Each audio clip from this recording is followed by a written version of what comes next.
안녕하세요, 망손이입니다. 포토샵 색보정 기능 중 정점이라고 해도 과언이 아닌 카메라 라우 필터를 알아볼게요. 이 기능을 찾아본 분들은 라우 파일에 대해 한 번쯤은 들어보셨을 건데요. 라우 파일 사용을 권장하는 이유는 JPG와 비교했을 때 라우 파일에 사진 정보가 더 많기 때문입니다. 필터명에 라우가 포함될 정도로 전용 기능은 맞지만 JPG 파일을 사용해도 문제 없으니까 겁먹지 않으셨으면 해요. 어찌됐건 그만큼 전문적인 기능이고요. 당장은 어렵고 복잡하겠지만 써보면 헤어나올 수 없을 거예요. 기능이 방대하니까 패널별로 나눠서 진행하겠습니다.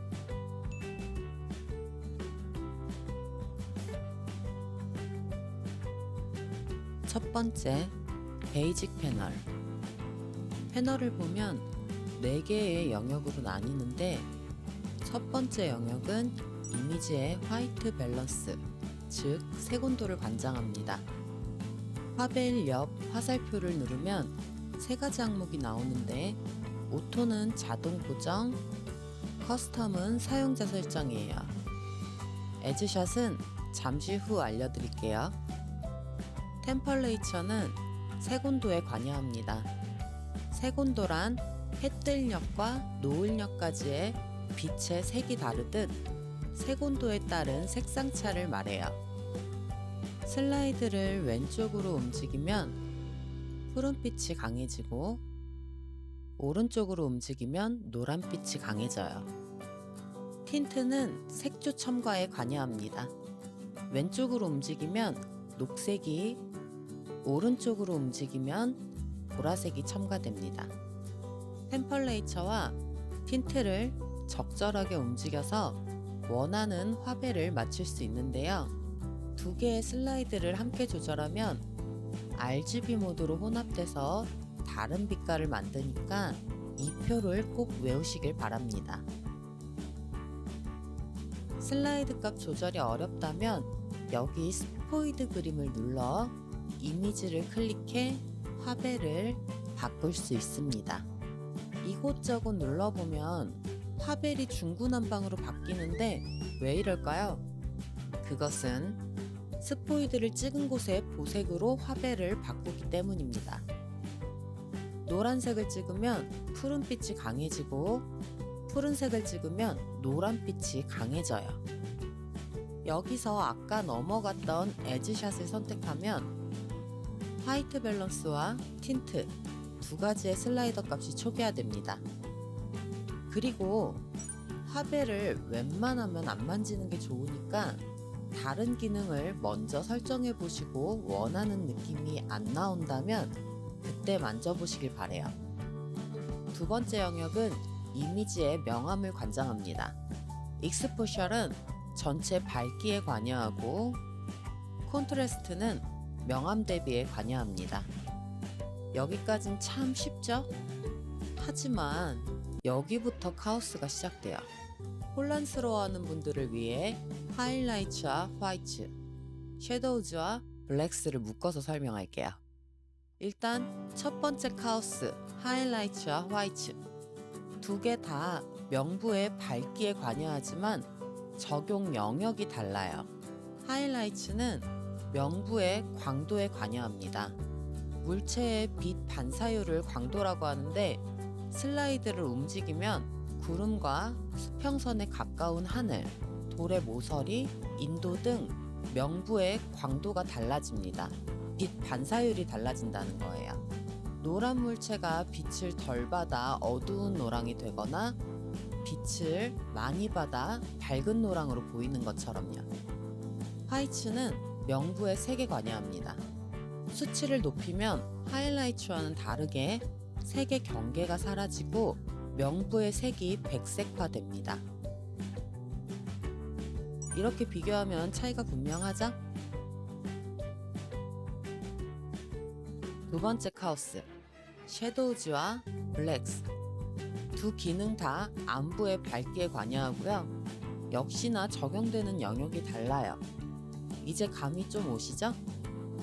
섀도우즈는 안부의 광도에 관여하고 수치를 낮춰 안부의 광도를 줄이면 꽤 자연스럽고 감각적인 연출이 가능하지만 수치를 높여 안부의 광도를 높이면 안부에 색이 도드라져 신비로우면서 약간은 인위적인 느낌이 연출돼요. 블랙츠는 안부의 색에 관여하고 수치를 낮추면 안부의 색이 흑화합니다. 수치를 높여 색의 안부를 밝히면 부드럽고 자연스러운 느낌이 나타납니다. 세 번째 영역은 이미지의 질감을 관장합니다. 텍스처는 색 경계에 관여하고 수치를 낮추면 색의 경계가 흐려지고 수치를 높이면 색의 경계가 선명해집니다. 클리어디는 명암에 관여하고 수치를 낮추면 명암 대비가 낮아지면서 부드러워지고 수치를 높이면 명암 대비가 높아지면서 거칠어집니다. 디에이즈는 개조 플러스 대비에 관여하고 수치를 낮추면 대비는 낮아지고 개조는 줄어서 단조롭고 부드러워집니다. 마치 안개 낀 것처럼요. 수치를 높이면 대비는 높아지고 개조는 늘어나 강렬하고 거칠어집니다. 개조란 색의 농도 차이를 단계별로 표현한 것으로 가장 밝은 부분부터 가장 어두운 부분까지를 표현할 수 있는 단계를 말해요. 네 번째 영역은 전체 색감을 관장하는데 이게 네 번째 카오스예요. 많은 분이 바이브런스와 세츄레이션을 헷갈리시는데 세츄레이션은 채도의 강약에 관여하고요. 바이버런스는 개조에 관여합니다. 수치를 낮추면 개조가 단조로워지므로 칙칙해지고 수치를 높이면 명암의 수문색까지 끌어올릴 정도로 개조가 풍부해지므로 강렬하며 오묘하고 이질적인 느낌을 연출합니다. 베이직 패널에서 혼돈의 기능이 3개나 나왔는데요. 취향에 맞게 적절히 섞어 사용하시길 바래요.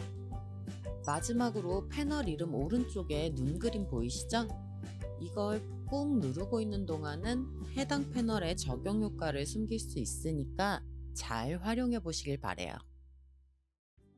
두 번째, 커브 패널. 이곳은 명암과 색상 채널을 커브로 관장합니다. 이 패널의 섹션은 동그라미로 구분되는데요. 어저스트 옆 5개의 동그라미 중 필요한 섹션을 선택할 수 있어요. 첫 번째 섹션은 제한된 영역 안에서 명암 조절을 할 수 있습니다.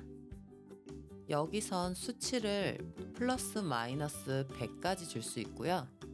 그래프에서 커서를 움직이면 명암대별 조절 범위를 확인할 수 있습니다. 그래프에서 직접 커브 값을 줄 수도 있는데 뻑뻑해서 저는 슬라이드에서 조절해요. 이해가 쉽게 만들어 놓은 개조표를 보면서 수치를 만져볼게요. 하이라이트는 여기부터 여기까지,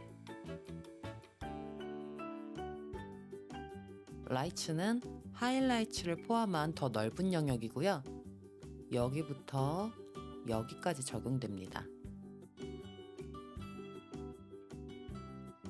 다크스는 섀도우즈를 포함한 더 넓은 영역이고요. 여기부터 여기까지 적용돼요. 섀도우즈는 여기부터 여기까지 이렇게 적용됩니다. 포인트는 4개로 한정되어 있지만 툴을 다루기 어렵거나 명확한 수치 조절을 원한다면 이 섹션 사용을 추천해 드릴게요. 그리고 여기 관역과 에임 그림이 있는데요. 이게 꿀 기능이에요. 이걸 클릭하고 이미지 위에서 마우스를 움직이면 커서가 위치한 곳에 명암대를 보여주고요. 클릭하면 명암바가 나타나는데 이 상태에서 오른쪽으로 드래그하면 해당 영역의 명암이 밝아지고 왼쪽으로 드래그하면 어두워집니다. 완전 좋죠? 두 번째 섹션은 16개의 커브 포인트를 지원해서 디테일한 명암 조절이 가능합니다. 가이드라인이 없어서 원하는 수치를 줄 수 있고요. 포인트를 선택해 인풋과 아웃풋에서 값을 조절할 수 있어요. 그리고 이 아래 포인트 커브가 있는데 총 4개의 모드를 지원합니다. 라이너는 이미지 초기 값을 볼 수 있고요. 미디엄 컨트라스트와 스트롱 컨트라스트는 암브를 어둡게 조절하는 프리셋이에요. 커스텀은 다들 알고 계시듯이 사용자 설정인데요. 모드가 지정돼 있어도 그래프를 만지면 커스텀으로 바뀌고요. 다른 모드로 갔다가 커스텀 모드로 돌아오면 사용자 설정을 불러옵니다. 여기까진 방식만 다를 뿐 명암에 관여하는 섹션이에요. 나머지 섹션은 색상 채널에 관여합니다. 세 번째 섹션은 레드 채널, 네 번째 섹션은 그린 채널, 다섯 번째 섹션은 블루 채널인데요. 특정 명암에 색을 입힐 수 있어요. 편하게 레드 섹션, 그린 sek션, 블루 섹션이라고 할게요. 일단 레드 섹션에서 커브를 낮추면 청록빛이, 높이면 붉은빛이 강해져요. 개조표에서 색상 채널을 만지면 해당 명암부에 색이 추가됩니다.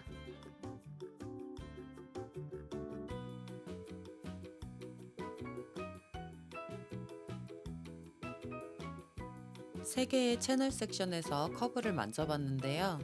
각 채널의 색이 어우러지면서 다양한 색상이 만들어지죠.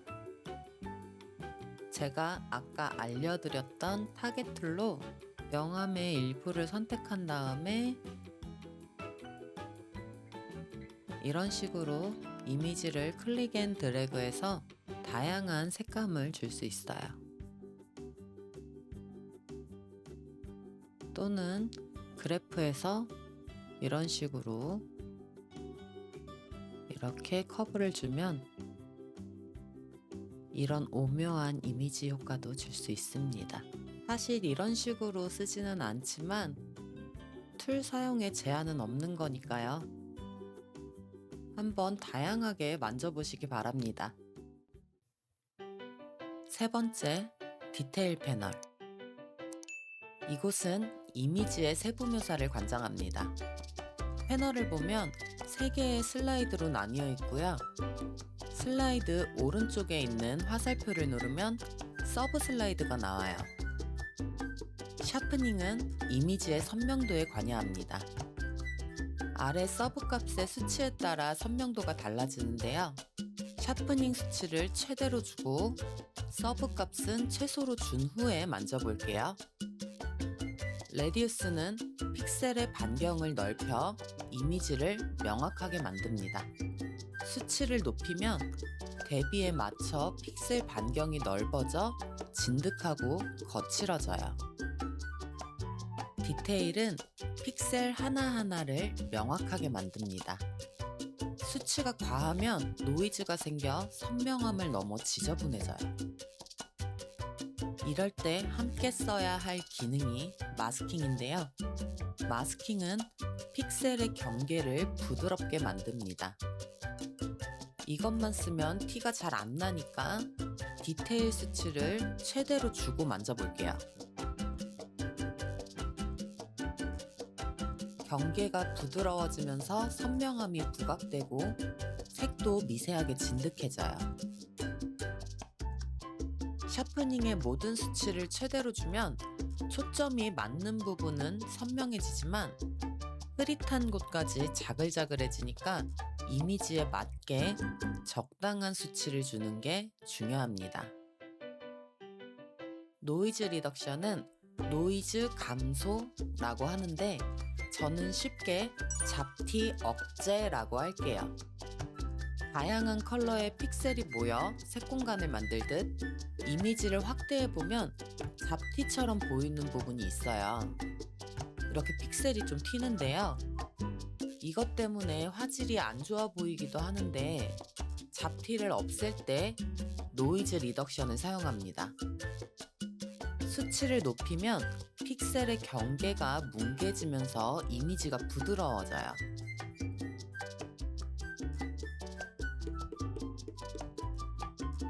여기서 디테일은 픽셀의 디테일을 살리거나 뭉갤지 추가 조절할 수 있고요. 기본값은 50으로 잡혀 있어요.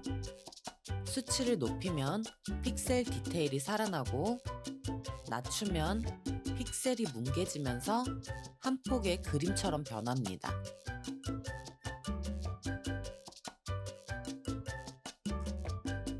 저도 인물사진 보정에 즐겨 쓰지만 과하면 왜곡이 생기니까 적당한 수치를 줘야 돼요. 컨트라스트는 픽셀의 대비를 조절할 수 있고요. 수치를 낮추면 픽셀의 대비가 낮아져 단조로워지고 수치를 높이면 대비가 강해져 색이 풍성해지고 입체감이 생깁니다. 컬러 노이즈 리덕션은 색상 노이즈 감소라고 하는데 잡색 감소라고 할게요. 이미지를 확대하면 얼룩덜룩한 곳이 있어요. 여기 파란색과 붉은색이 얼룩덜룩하게 섞여 있는 거 보이시죠? 이런 색을 살짝 누르고 싶을 때 컬러 노이즈 리덕션을 사용합니다. 수치를 높이면 주변 색이 섞이면서 색 공간이 부드러워져요.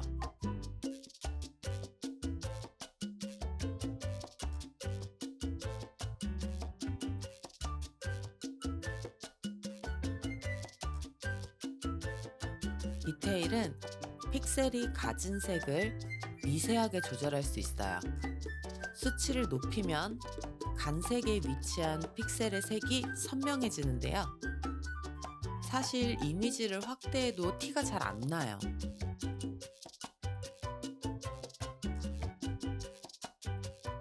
하지만 토끼 눈에 비친 하늘색이 선명해지는 것처럼 작은 차이가 큰 차이를 만든다는 걸 명심하셨으면 좋겠어요. 스무드네스는 색의 경계를 부드럽게 만듭니다. 수치가 높을수록 색의 융합이 강해지는 대신 섞인 곳의 채도가 낮아지는 특징이 있어요.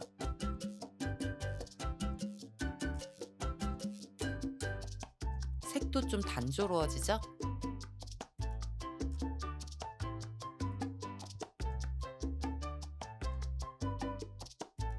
스무드네스도 큰 변화가 없기 때문에 무작정 적용하는 분들이 있는데요.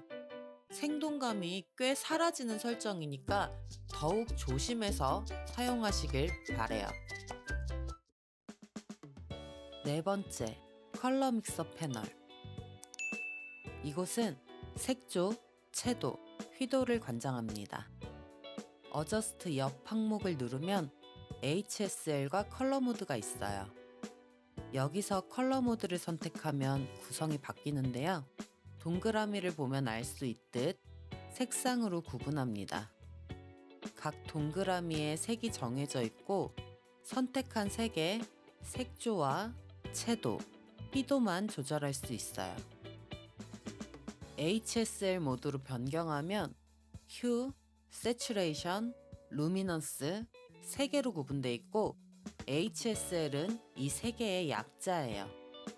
HSL과 컬러 모드는 구성만 다를 뿐 슬라이드 사용법은 같으니까 작업자 성향에 맞는 모드로 사용하시면 됩니다. HSL 모드를 살펴보면 위에 또 뭔가가 있어요. 이게 뭐지? 쉽겠지만 작업자 편의를 위한 선택사항입니다. 지금은 올 섹션이 선택된 상태고요. 내 손목을 위해서 이건 진짜 아니야. 라는 생각이 든다면 선택적 섹션을 사용해 보세요. 자, 이제 본격적으로 시작해 볼까요? 휴 섹션은 색조에 관여합니다. 섹션마다 8개의 컬러 슬라이드로 구성되어 있고 이 상태가 기본값이에요. 여기서 혼란스러워하는 분들이 많은데 그럴 땐 슬라이드의 컬러를 유심히 보시면 됩니다. 레즈 슬라이드는 붉은색의 색조를 만질 수 있고 가운데를 중심으로 마이너스 값을 주면 붉은색이 자주색으로 변하고 플러스 값을 주면 주황색으로 변합니다. 오렌지 슬라이드는 붉은색, 노란색, 옐로우즈 슬라이드는 주황색, 녹색, 그린스 슬라이드는 노란색, 청록색, 아쿠아즈 슬라이드는 녹색, 푸른색, 블루스 슬라이드는 청록색, 보라색, 퍼플스 슬라이드는 푸른색, 진홍색, 마젠타즈 슬라이드는 보라색, 붉은색. 이렇게 색상이 변화되고요. 각 색상 슬라이드에 S가 붙은 이유는 지정된 색의 주변 색까지 조정됨을 의미합니다. 여기서 슬라이드를 만지면 얼룩지는 곳이 있는데요. 여러 색이 모여 하나의 색 공간을 이루기 때문에 이런 현상이 나타나요. 여기 얼룩 보이시죠? 이미지를 보면 하늘 전체가 파랗게 보이지만 왼쪽 상단은 옅은 푸른빛, 오른쪽 중앙은 짙은 푸른빛, 왼쪽 하단은 청보라빛, 왼쪽 중앙은 밝은 청록빛, 각각 다른 색으로 구성되어 있죠?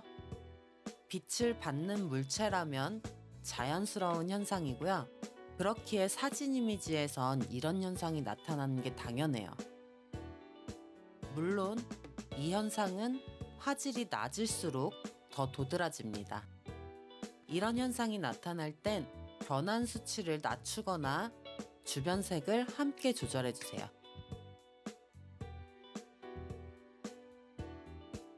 이렇게 조절해도 원하는 이미지가 안 나온다면 이 영상에 있는 디테일 패널 값을 추가 조절하는 방법도 있습니다.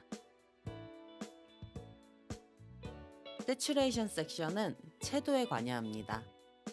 다들 아시듯 마이너스 값은 흑화합니다. 플러스 값은 채도를 강하게 만들어요. 엄청 쨍하죠? 컬러가 강해져서 예뻐 보이기도 하지만 확대하면 픽셀의 색이 깨지는 걸 볼 수 있어요.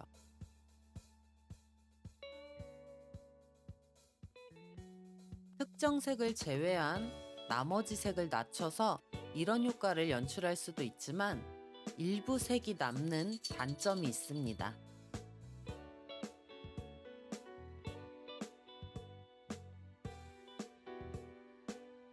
이 현상은 이미지에 따라 약간 다를 수 있어요. 루미넌스 섹션은 휘도에 관여합니다. 간단히 말해서 휘도를 빛 반사량이라고 할게요.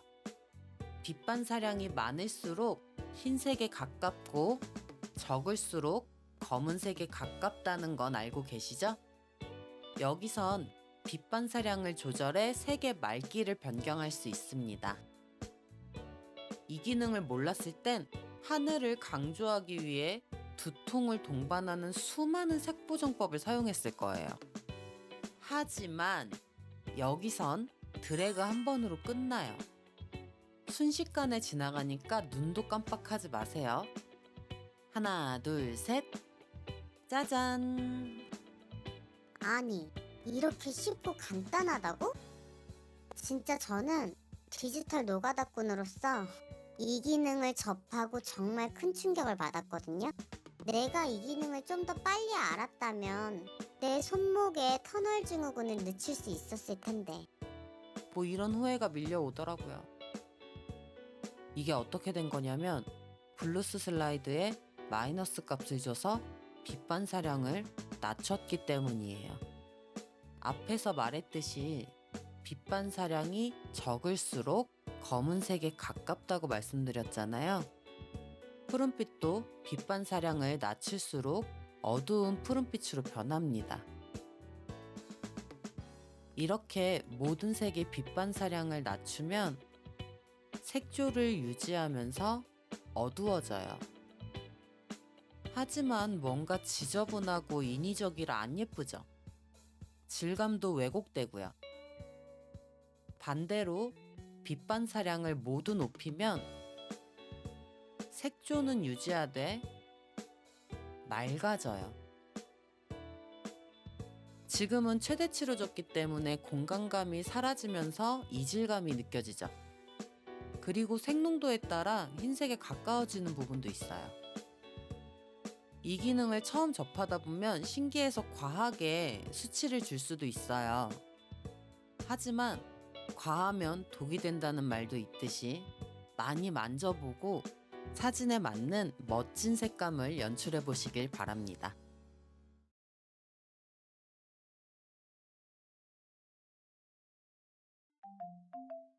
사이드 패널 어저스트먼트 브러쉬. 이곳은 부분 보정을 관장합니다. 브러쉬를 사용해 원하는 영역을 보정할 수 있어요.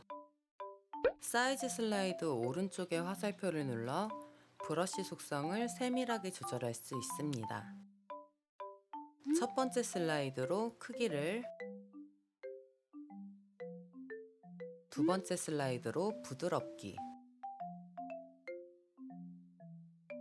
세 번째 슬라이드로 강도, 네 번째 슬라이드로 밀도를 조절할 수 있습니다. 아래 항목에 체크하면 색칠할 때 원하는 영역 밖으로 벗어나지 않도록 도와주니까 편하게 사용하실 수 있을 거예요. 오버레이 활성화를 해제하면 브러쉬 포인트를 숨길 수 있습니다. 이 노란 꽃잎을 칠해서 효과를 적용할게요. 마스크 옵션을 활성화 후 컬러 피커로 원하는 마스크 컬러를 지정하고 브라이트니스와 오퍼시티를 조절해 마스크 컬러를 정하면 색칠한 영역을 확인할 수 있습니다. 브러쉬 포인트가 빨갛게 활성화됐을 때 마스크 컬러가 활성화되며 작업에 영향을 주진 않아요. 그리고 컬러 피커 창 아래 컬러 인디케이츠라는 부분이 있는데요. 여기서 마스크 영역을 반전시킬 수 있습니다. 죄송합니다. 마스크 옵션에 대한 잘못된 정보를 정정하겠습니다. 마스크 옵션의 컬러 피커 창에서 적용 영역을 반전시킬 수 있다는 잘못된 정보를 전달하였습니다. 컬러 인디케이츠에서 적용 영역을 마스크 컬러로 표시하느냐, 적용 영역을 제외한 곳을 표시하느냐를 설정할 수 있습니다. 튀어나온 곳은 지우개 툴로 살살 지워주세요. 영역 선택이 완료됐다면 마스크 옵션을 비활성화하고 값을 조절할게요. 아래 슬라이드를 보면 이 패널 중에서 필요한 설정이 함축적으로 들어있고요. 제 영상을 차례대로 보셨다면 익숙한 명칭이 보일 거예요. 첫 번째 섹션, 첫 번째 슬라이드로 색온도를 조절하고 두 번째 슬라이드로 색조를 추가할 수 있습니다. 두 번째 섹션, 첫 번째 슬라이드로 노출을 조절하고 두 번째 슬라이드로 대조 조절, 세 번째 슬라이드로 가장 밝은 영역 조절, 네 번째 슬라이드로 그림자 영역 조절, 다섯 번째 슬라이드로 밝은 영역 조절, 여섯 번째 슬라이드로 어두운 영역을 조절할 수 있습니다. 세 번째 섹션, 첫 번째 슬라이드로 질감 조절, 두 번째 슬라이드로 명쾌함 조절, 세 번째 슬라이드로 연무화를 조절할 수 있습니다. 네 번째 섹션, 컬러 슬라이드의 원을 움직여 색을 변환할 수 있습니다. 위아래로 컬러가 있어서 헷갈리니까 아래 컬러는 무시하시는 게 좋고요. 동그라미를 움직이면 상단 컬러 슬라이드에 위치하는 색상으로 바뀌는 걸 볼 수 있습니다. 아래 항목에 활성화하고 원의 위치를 움직이면 조금은 답답해도 미세한 조절이 가능합니다. 솔직히 저는 좀 많이 답답해요. 다섯 번째 섹션, 이 슬라이드에선 채도를 조절할 수 있습니다. 여섯 번째 섹션, 첫 번째 슬라이드로 선명도 조절, 두 번째 슬라이드로 잡티 제거 조절, 세 번째 슬라이드로 물결 무늬를 감소시켜 효과 적용을 조절, 네 번째 슬라이드로 색수차를 조절할 수 있습니다. 여기엔 색수차가 없어서 보이지가 않네요. 일곱 번째 섹션, 여기서 마스크의 색혼합을 조절할 수 있는데요. 일단 하늘색을 적용해 놨고요. 이 섹션에서 컬러를 추가해 볼게요. 붉은색을 추가했고요. 하늘색과 붉은색이 만나서 보라색이 된 걸 볼 수 있어요. 여덟 번째 섹션, 이곳은 마스크의 색혼합을 조절할 수 있는데요. 여기 블렌딩 모드를 컬러로 지정하고 샘플 컬러의 스포이드를 눌러 특정 영역을 선택하면 아래 슬라이드 바가 활성화됩니다. 슬라이드 바를 움직이면 적용 범위가 달라집니다. 블렌딩 모드를 루미넌스로 선택하면 브러쉬의 적용 효과가 사라지니까 놀라지 마시고요. 첫 번째 슬라이드로 휘도의 범위를 조절할 수 있는데요. 위치만 이동했을 땐 왼쪽에 가까우면 어두운 곳에만, 오른쪽에 가까우면 밝은 곳에만 효과가 적용되고요. 범위를 늘리면 효과가 적용되는 영역이 넓어지면서 색상도 강해집니다. 이 상태에서 두 번째 슬라이드로 효과의 정도를 적절히 조절할 수 있어요. 그리고 여기 위에 있는 항목을 활성화하면 이미지가 흑백으로 바뀌면서 마스크 영역만 붉게 변하는데요. 부분 보정이 어떤 식으로 적용되는지 명확히 볼 수 있습니다. 이 상태로 슬라이드를 조절하면 어떤 곳은 짙게 또는 흐린 붉은색으로 변하고 어떤 곳은 무채색으로 변하는데요. 붉게 보이는 곳에 효과가 적용되고 있는 거예요. 이것도 확인용이고요. 이 상태로 작업을 완료해도 이미지가 흑백화되진 않아요. 마지막 아홉 번째 섹션, 이 항목이 비활성화된 상태에선 다른 이미지를 보정하거나 부분 그라디언트 툴을 추가 사용하면 여기 적용된 값이 그대로 따라오는데요. 이 기능을 활성화하면 초기화된 값으로 툴을 사용할 수 있습니다. 구독, 좋아요 부탁드려요.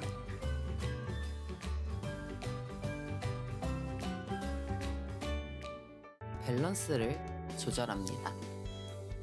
세 번째 섹션, 고급 섹션으로 명암마다 휴, 세츄레이션, 루미넌스와 첨가색의 블렌딩과 밸런스를 조절합니다. 고급 섹션과 중급 섹션의 기능은 같고요. 3웨이에서 색상한 위의 글을 눌러 고급 섹션으로 전환할 수 있습니다. 사용법은 고급 섹션에서 진행할게요.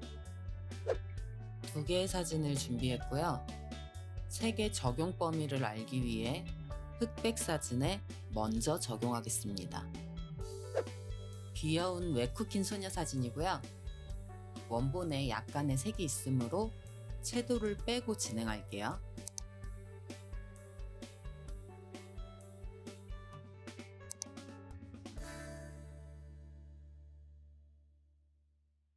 하이라이트에는 붉은색, 섀도우즈에는 남색, 미드톤스에는 녹색을 추가할게요.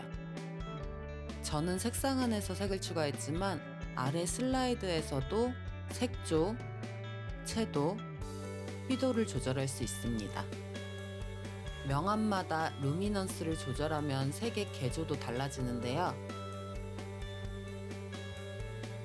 여기서 중요한 건 이 패널에서 루미넌스는 명암을 기준으로 적용된다는 거예요. 이 영상에서도 루미넌스에 대한 설명이 나오는데 개념은 같지만 패널마다 루미넌스의 적용 범위가 달라집니다. 개조표에서 명확한 범위를 확인해 볼게요. 하이라이트는 여기서 여기까지, 섀도우즈는 여기서 여기까지, 미드톤스는 여기서 여기까지. 각 명암에 색을 추가하면 색이 겹치면서 다른 색을 생성합니다. 블렌딩과 밸런스는 별개의 섹션으로 나뉘어 있는데 첨가색에만 적용됩니다. 블렌딩은 색의 혼합 정도를 조절하고 밸런스는 색균형의 정도를 조절해요. 쉽게 3웨이 섹션에서 볼게요. 블렌딩의 수치를 낮추면 미드톤스와 섀도우즈의 색 혼합이 강해지고 높이면 미드톤스와 하이라이트의 색 혼합이 강해집니다. 밸런스의 수치를 낮추면 섀도우즈의 색 영역이 넓어지고 높이면 하이라이트의 색 영역이 넓어집니다.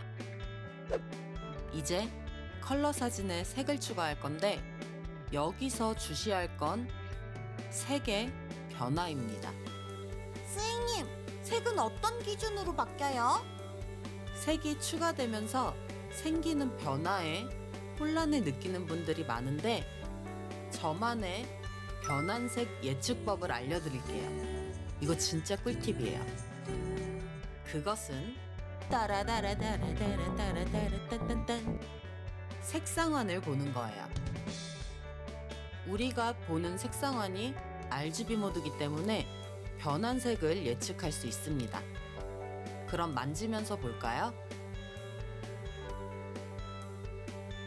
사진의 노란색은 색상환의 여기, 추가할 붉은색은 여기에 위치하고 두 색이 섞이면 중간색으로 변합니다. 주황색과 붉은색이 만나면 이쯤의 색을 만들고요. 이쯤의 붉은색과 붉은빛이 만나면 이 중간색을 만듭니다.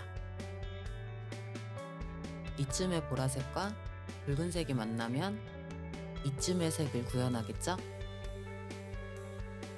푸른색과 붉은색 사이는 이쯤이에요. 연두색과 붉은색 사이는 이쯤입니다. 스님, 보라색과 푸른색의 변화가 잘 안 보여요.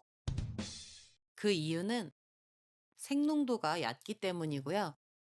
색농도가 높을수록 색혼합도 강해집니다. 참 쉽죠잉? 제가 늘 강조하듯 다양한 색이 모여서 색 공간을 만들기 때문에 색 농도와 톤에 따라 예상과 다른 색이 나올 수 있어요.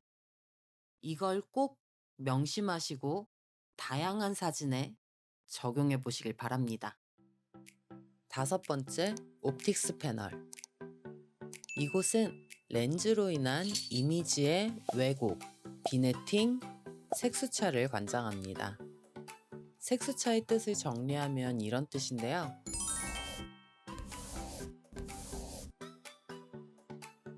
무지개를 예로 들 수 있어요. 기능을 살펴보기 전에 하나 짚고 넘어갈 게 있어요. JPG와 다르게 라우 파일은 섹션이 하나 추가돼요.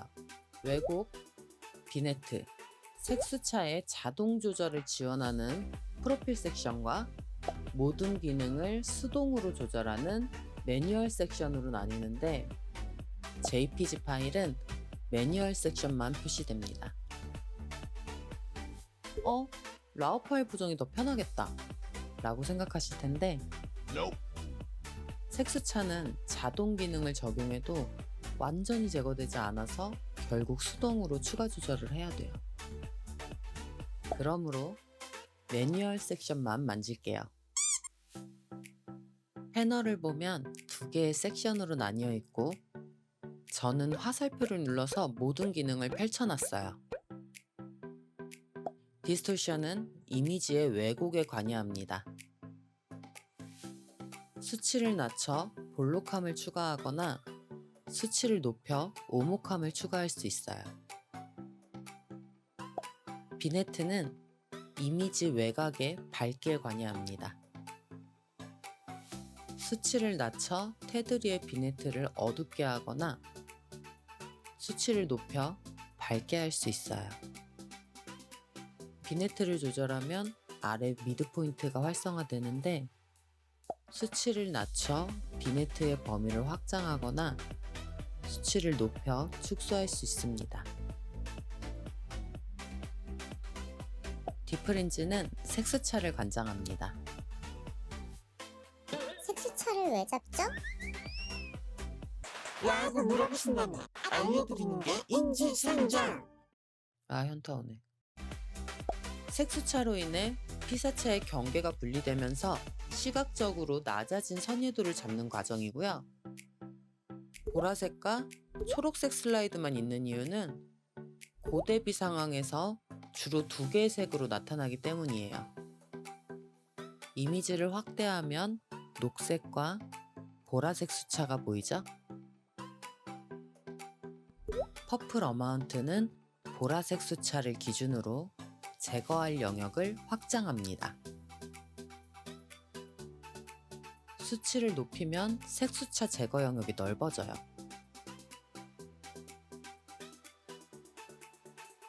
퍼플유는 여기선 잘 안 보이니까 다른 이미지로 설명할게요.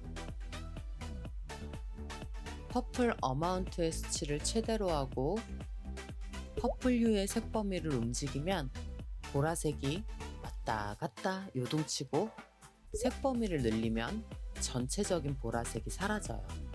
반대로 색 범위를 줄이면 대부분의 보라색이 살아나고 이 상태로 색 범위를 움직이면 또 보라색이 요동쳐요. 이걸 보면 알 수 있듯 퍼플휴는 지정된 색 범위의 보라색 제거에 관여합니다. 색 범위를 천천히 움직이면서 볼게요. 푸른 공간에 있는 보라색을 제거하고 싶은데 푸른색이 변해요. 그 이유는 푸른색 어딘가에 우리 눈에 보이지 않는 보라색이 섞여 있기 때문이고요.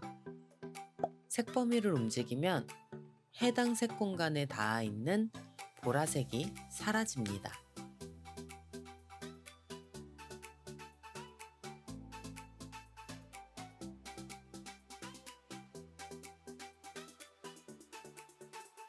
그린 어마운트와 그린휴는 녹색 수차에만 반응하고요.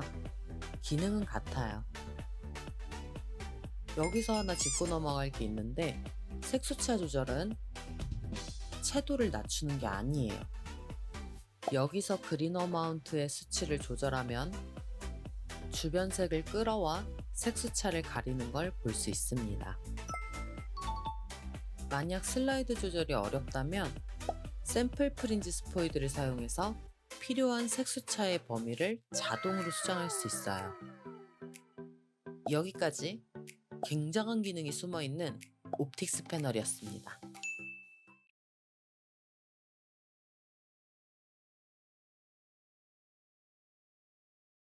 여덟 번째, 이펙트 패널. 이곳은 이미지의 그레인과 비네팅 효과를 관장합니다. 제가 괄호치고 필름이라고 한 이유는 필름 사진에서 볼 수 있는 효과이기 때문이에요. 그레이는 이미지의 거칠기에 관여합니다. 필름 사진에선 그레인 크기에 따라 고감도와 저감도 사진으로 나뉘는데요. 이런 필름 특유의 느낌을 이펙트 패널에서 추가할 수 있습니다. 여기서 주의할 건 작은 이미지는 상관없지만 큰 이미지는 이 상태에서는 효과를 많이 줘도 안 보이니까 이렇게 확대해야 적용 효과를 정확히 확인할 수 있어요. 그레인 옆에 삼각형을 누르면 숨어있는 서브 슬라이드를 확인할 수 있고 기본값이 잡혀 있습니다. 사이즈로 그레인의 크기를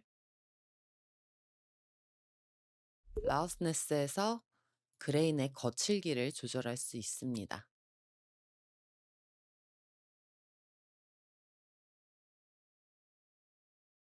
그레인을 초기화하고 비네팅을 살펴볼게요.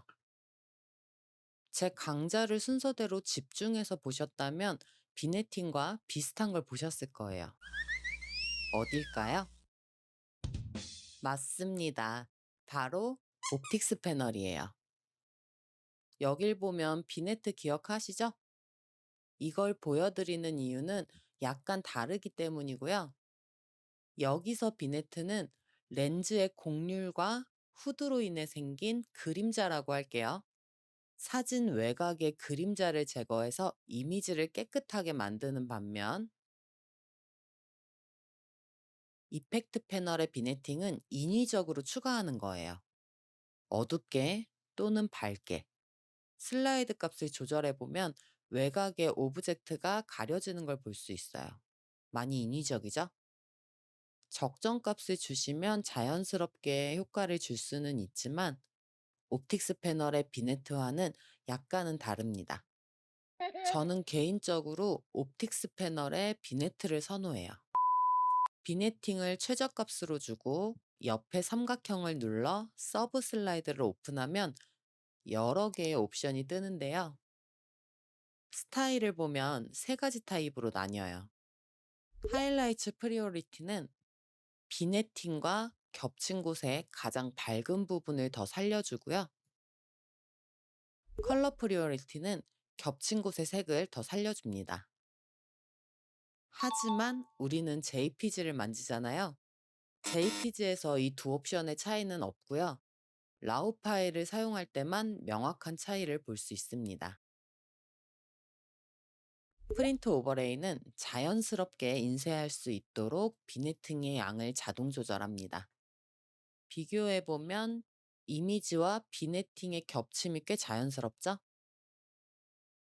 미드 포인트는 이미지의 중심을 기준으로 비네팅의 적용 범위를 조절할 수 있습니다.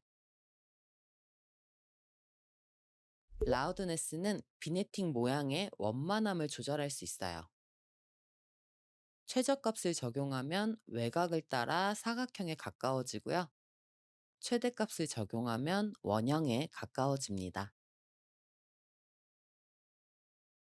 패던은 경계의 원만함을 조절할 수 있어요. 최저값에 가까워질수록 불투명해지면서 경계는 명확해지고 최고값에 가까워지면 투명해지면서 경계가 원만해집니다.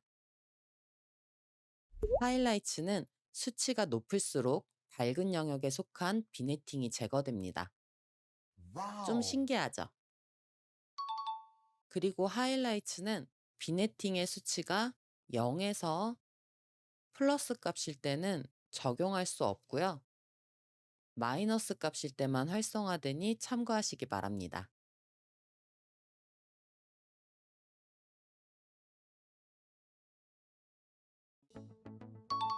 이 패널은 카메라 로우 창 상단 우측에 있습니다.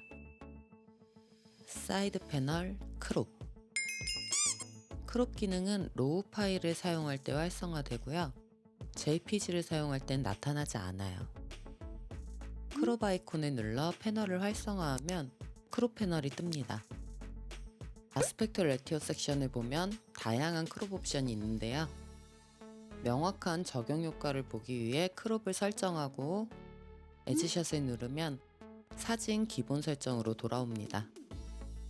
오리지널을 선택하면 원본 사이즈로 돌아오고 크롭 사이즈를 조절하면 커스텀으로 자동 변환됩니다. 나머지는 비율에 맞는 사이즈로 크롭을 적용할 수 있어요.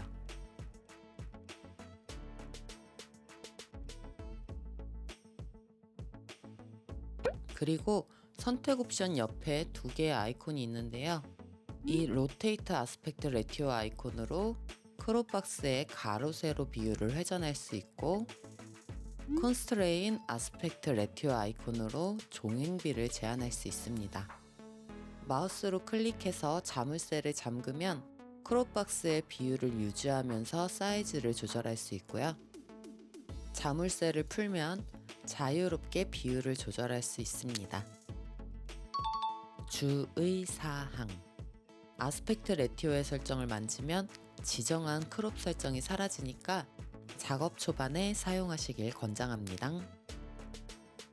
앵글 섹션에선 이미지의 각도를 조절할 수 있습니다.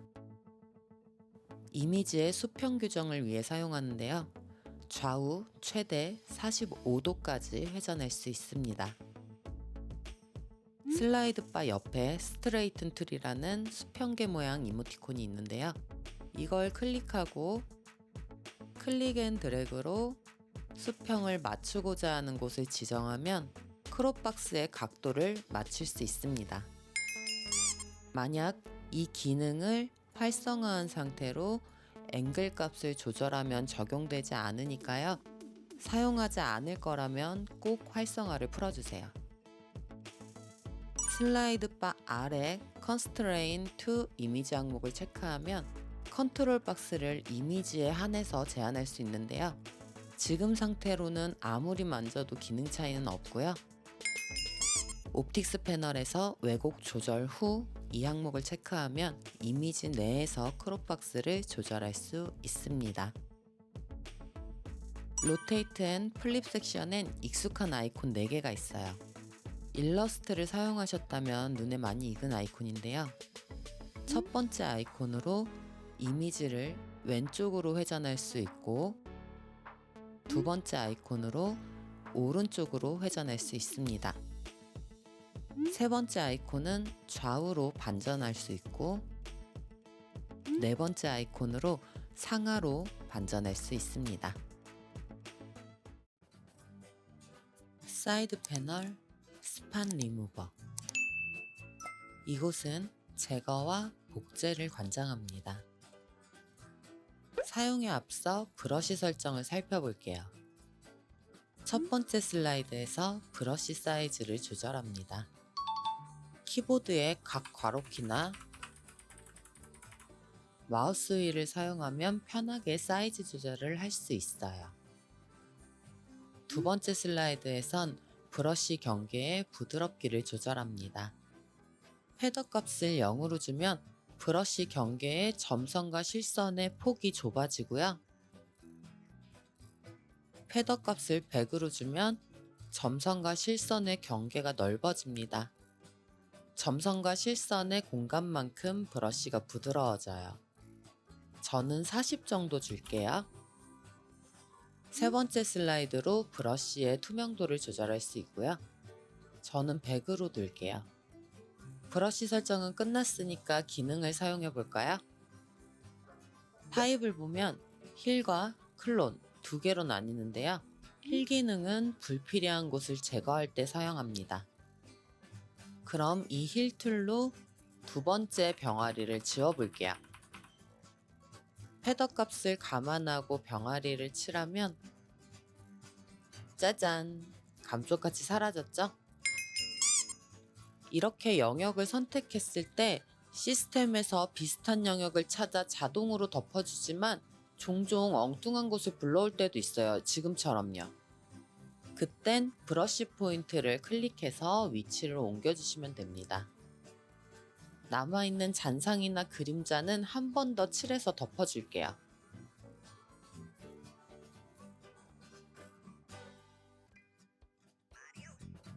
그리고 여기서 중요한 기능이 하나 있어요. 사이즈가 큰 고화질 이미지는 화면상으로 잡티가 잘 보이지 않기 때문에 인쇄 후 잡티가 발견되는 경우가 종종 있어요. 그런 상황을 방지하기 위해서 비주얼라이즈 스팟을 사용하면 이미지의 잡티를 확인할 수 있습니다. 여기에 체크하면 밝은 곳은 검은색, 어두운 곳은 흰색으로 변하고요. 슬라이드 바로 대비를 조절하면 잡티가 있는 곳은 하얗게 나타납니다. 체크를 풀어보면 우리 눈엔 잘 보이지 않는 곳들이죠. 다시 체크하고 이 상태에서 힐 브러쉬로 잡티를 살살 지워볼게요.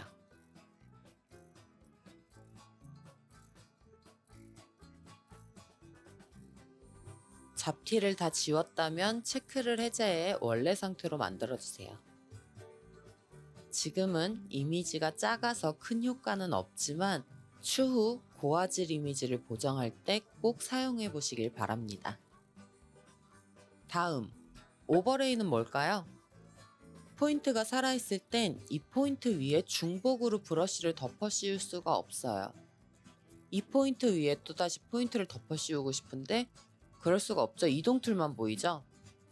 그때 오버레이의 체크를 해제하면 브러쉬 포인트가 사라지면서 편하게 브러쉬를 덮어 씌울 수 있습니다.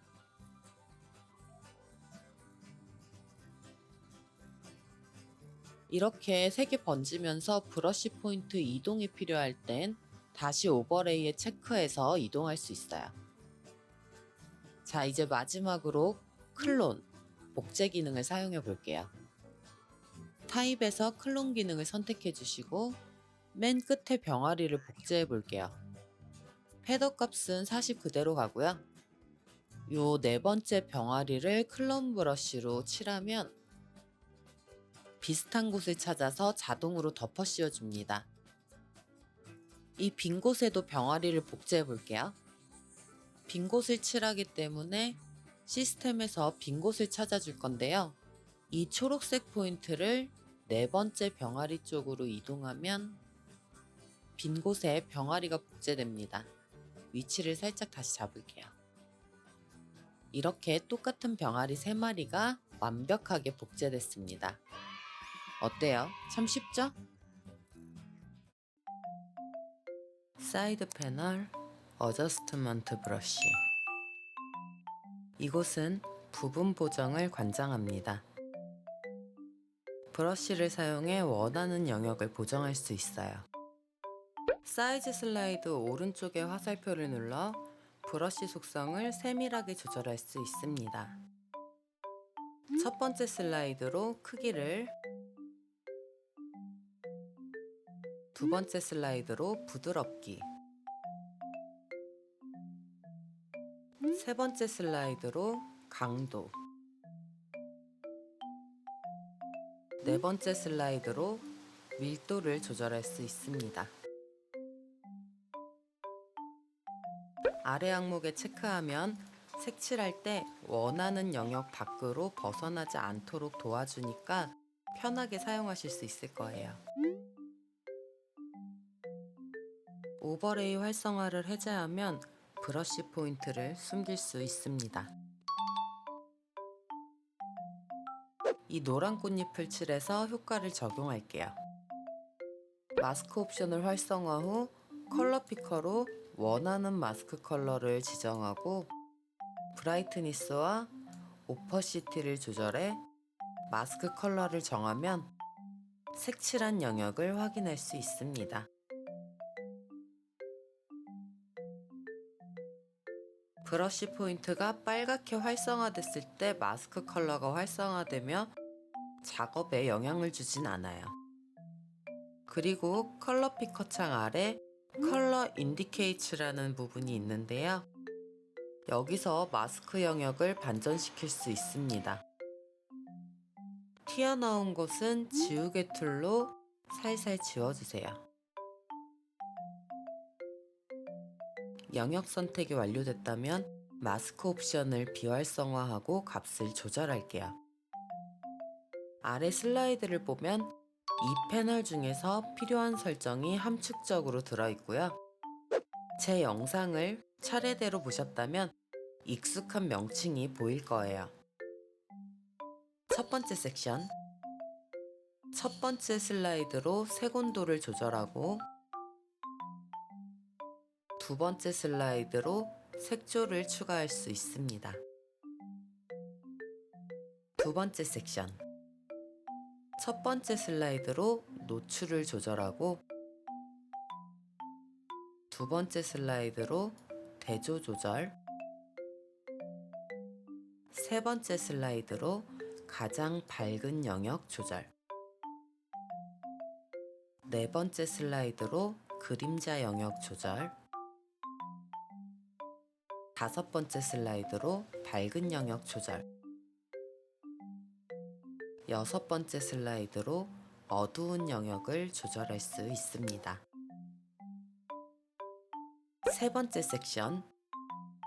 첫 번째 슬라이드로 질감 조절, 두 번째 슬라이드로 명쾌함 조절, 세 번째 슬라이드로 연무화를 조절할 수 있습니다. 네 번째 섹션. 컬러 슬라이드의 원을 움직여 색을 변환할 수 있습니다. 위아래로 컬러가 있어서 헷갈리니까 아래 컬러는 무시하시는 게 좋고요. 동그라미를 움직이면 상단 컬러 슬라이드에 위치하는 색상으로 바뀌는 걸 볼 수 있습니다. 아래 항목에 활성화하고 원의 위치를 움직이면 조금은 답답해도 미세한 조절이 가능합니다. 솔직히 저는 좀 많이 답답해요. 다섯 번째 섹션. 이 슬라이드에선 채도를 조절할 수 있습니다. 여섯 번째 섹션. 첫 번째 슬라이드로 선명도 조절, 두 번째 슬라이드로 잡티 제거 조절, 세 번째 슬라이드로 물결 무늬를 감소시켜 효과 적용을 조절, 네 번째 슬라이드로 색수차를 조절할 수 있습니다. 여기엔 색수차가 없어서 보이지가 않네요. 일곱 번째 섹션. 여기서 마스크의 색혼합을 조절할 수 있는데요. 일단 하늘색을 적용해 놨고요. 이 섹션에서 컬러를 추가해 볼게요. 붉은색을 추가했고요. 하늘색과 붉은색이 만나서 보라색이 된 걸 볼 수 있어요. 여덟 번째 섹션. 이곳은 마스크의 색혼합을 조절할 수 있는데요. 여기 블렌딩 모드를 컬러로 지정하고 샘플 컬러의 스포이드를 눌러 특정 영역을 선택하면 아래 슬라이드 바가 활성화됩니다. 슬라이드 바를 움직이면 적용 범위가 달라집니다. 블렌딩 모드를 루미넌스로 선택하면 브러쉬의 적용 효과가 사라지니까 놀라지 마시고요. 첫 번째 슬라이드로 휘도의 범위를 조절할 수 있는데요. 위치만 이동했을 땐 왼쪽에 가까우면 어두운 곳에만, 오른쪽에 가까우면 밝은 곳에만 효과가 적용되고요. 범위를 늘리면 효과가 적용되는 영역이 넓어지면서 색상도 강해집니다. 이 상태에서 두 번째 슬라이드로 효과의 정도를 적절히 조절할 수 있어요. 그리고 여기 위에 있는 항목을 활성화하면 이미지가 흑백으로 바뀌면서 마스크 영역만 붉게 변하는데요. 부분 보정이 어떤 식으로 적용되는지 명확히 볼 수 있습니다. 이 상태로 슬라이드를 조절하면 어떤 곳은 짙게 또는 흐린 붉은색으로 변하고 어떤 곳은 무채색으로 변하는데요. 붉게 보이는 곳에 효과가 적용되고 있는 거예요. 이것도 확인용이고요. 이 상태로 작업을 완료해도 이미지가 흑백화되진 않아요. 마지막 아홉 번째 섹션. 이 항목이 비활성화된 상태에선 다른 이미지를 보정하거나 부분 그라디언트 툴을 추가 사용하면 여기 적용된 값이 그대로 따라오는데요. 이 기능을 활성화하면 초기화된 값으로 툴을 사용할 수 있습니다. 사이드 패널 그래듀에이티드 필터. 이곳은 부분 보정을 관장합니다. 그라디언트로 원하는 영역을 보정할 수 있어요. 보정할 영역을 클릭 앤 드래그하면 그라데이션 효과를 추가할 수 있습니다. 수평 또는 수직으로 필터를 추가하고 싶다면 Shift를 누른 상태로 클릭 앤 드래그 해주시면 되고요. 마스크 옵션을 체크해서 그라데이션이 적용되는 범위를 확인할게요.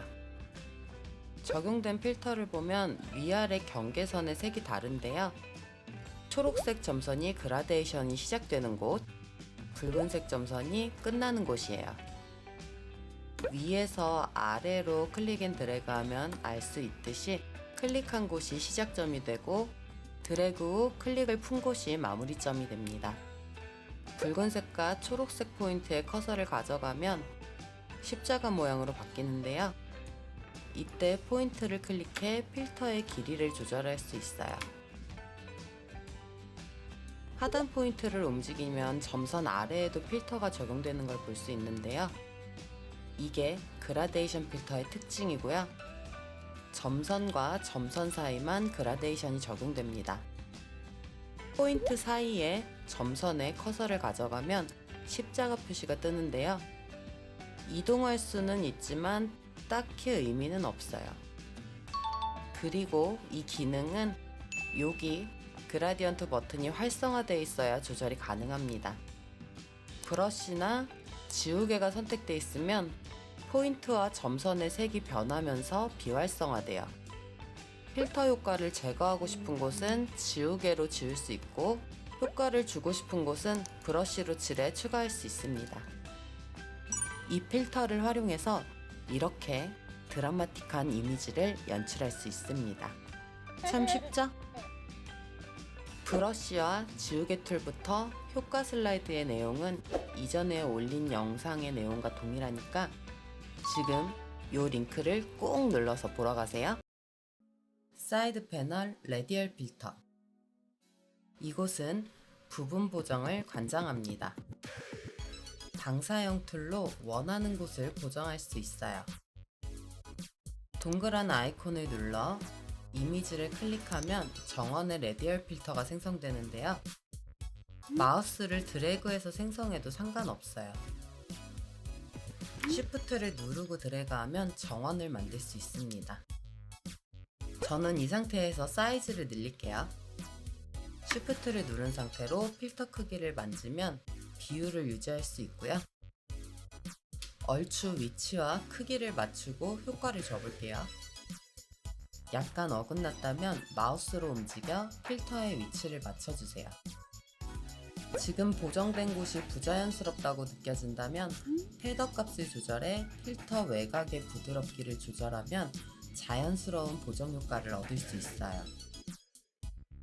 헤더 슬라이드 아래를 보면 인버트 항목이 있는데요. 이곳에 체크하면 효과를 반전시킬 수 있습니다. 헤더 값이 강하면 반전 효과가 잘 안 보이니까 참고하세요. 해당 필터가 초록색 포인트로 활성화돼야 효과를 조절할 수 있으니까 꼭 확인하시고요.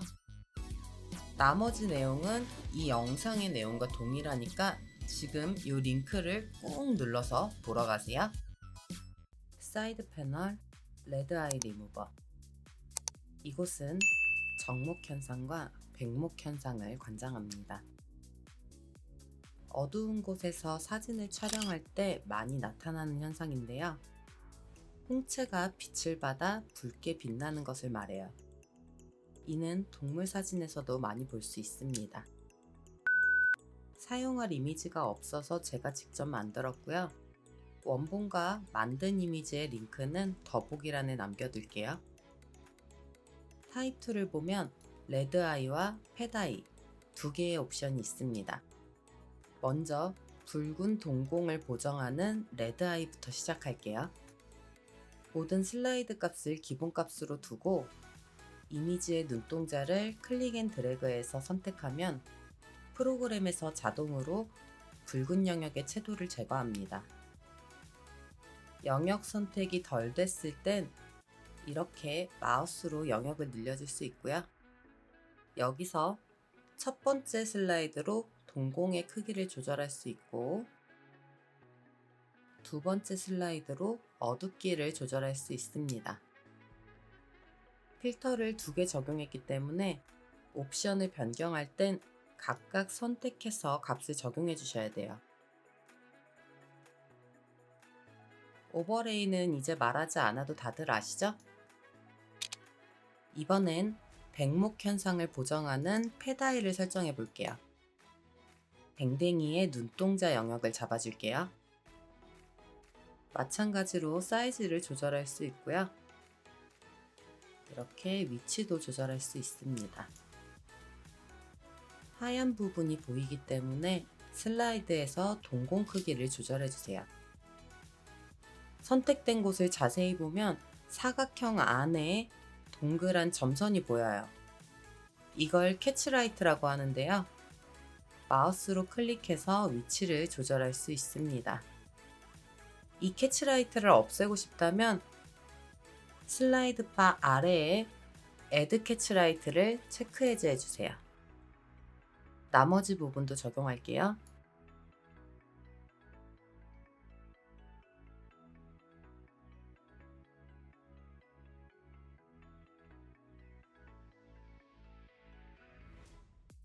이렇게 백목 현상을 보정해 봤습니다. 개인적으로 패다이는 검정색으로만 표현되는 게 아쉽고요. 나중에는 컬러 변경 기능이나 투명도 조절 기능이 추가됐으면 좋겠습니다. 나머지 항목은 기본으로 지원되는 프리셋과 세팅 및 기타 옵션인데요. 따로 설명은 안 할 테니까 직접 만져보시길 바래요. 지금까지 카메라 로우 사용법이었습니다. 감사합니다. 구독, 좋아요 부탁드려요.